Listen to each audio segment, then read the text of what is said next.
Genesis 43.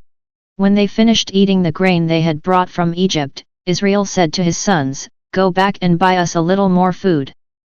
Judah said to him, "The man gave us a severe warning, you won't be allowed to see me again unless your brother is with you. If you let our brother go with us, we'll go and buy food for you. If you won't let him go, we won't go."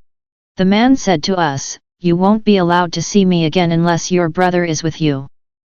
Israel asked, "Why have you made trouble for me by telling the man you had another brother?"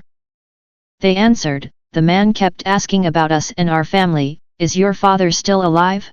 Do you have another brother?" We simply answered his questions. How could we possibly know he would say, "Bring your brother here"? Then Judah said to his father Israel, "Send the boy along with me. Let's get going so that we won't starve to death. I guarantee that he will come back. You can hold me responsible for him. If I don't bring him back to you and place him here in front of you, you can blame me the rest of my life." If we hadn't waited so long, we could have made this trip twice by now. Then their father Israel said to them, "If that's the way it has to be, then take the man a gift. Put some of the best products of the land in your bags. Take a little balm, a little honey, gum, myrrh, pistachio nuts, and almonds. Take twice as much money with you.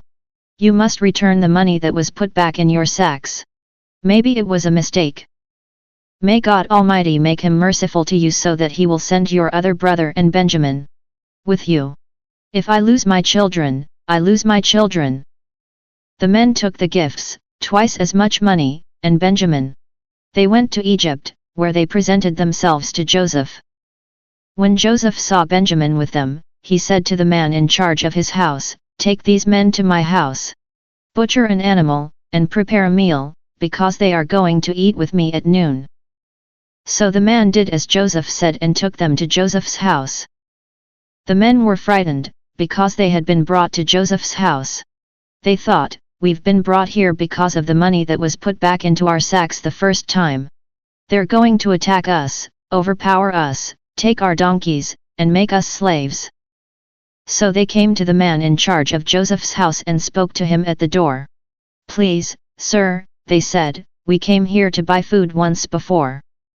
When we stopped for the night, we opened our sacks, and each man found all of his money inside.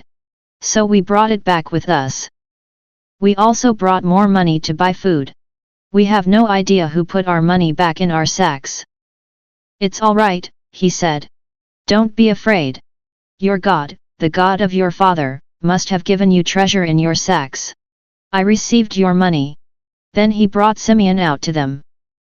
The man took the brothers into Joseph's house. He gave them water to wash their feet and feed for their donkeys. They got their gifts ready for Joseph's return at noon, because they had heard they were going to eat there. When Joseph came home, they gave him the gifts they had brought to the house. Then they bowed to him with their faces touching the ground. He asked them how they were. Then he said, "You told me about your elderly father. How is he? Is he still alive?" They answered, "Yes, sir. Our father is alive and well." Then they knelt, bowing down. As Joseph looked around, he saw his brother Benjamin, his mother's son. "Is this your youngest brother, the one you told me about?" he asked. "God be gracious to you, my son," he said. Deeply moved at the sight of his brother, he hurried away, looking for a place to cry. He went into his private room and cried there. Then he washed his face and came out. He was in control of his emotions when he said, "Serve the food."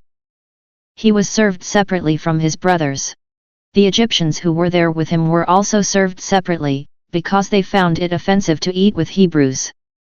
The brothers were seated facing him according to their ages from the oldest to the youngest. They looked at each other in amazement. Joseph had portions of food brought to them from his table, but Benjamin's portion was 5 times more than any of the others. So they ate and drank with Joseph until they were drunk.